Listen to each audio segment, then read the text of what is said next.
कोई भी व्रत जब हम धारण करते हैं, कोई भी व्रत जब हम करते हैं, तो उस व्रत की साक्षी ध्रुव जी महाराज देते हैं। ये श्रीमद् भागवत कथा में भी वर्णन आता है ध्रुव कथा का, तो उसमें कहा गया। पर व्रत की साक्षी ध्रुव जी देते हैं। शिव महापुराण की कथा कहती है कि साक्षी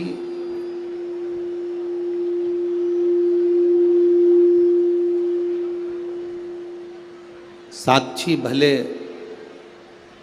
ध्रुव जी महाराज दे रहे हों, पर व्रत करने का जो बल है, व्रत करने का जो आनंद है, व्रत करने की जो शक्ति है,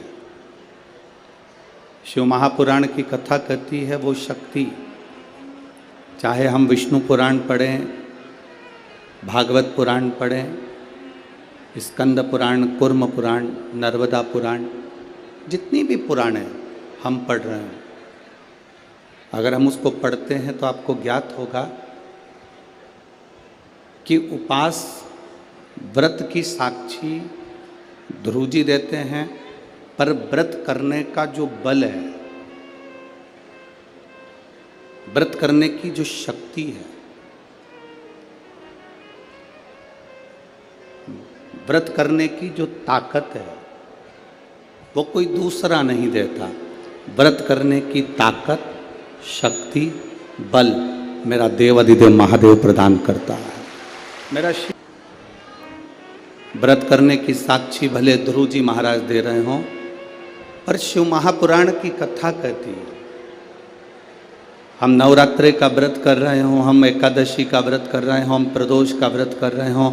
हम शिवरात्रि का व्रत कर रहे हों, हम महालक्ष्मी का व्रत कर रहे हों, हम चतुर्थी का व्रत कर रहे हों,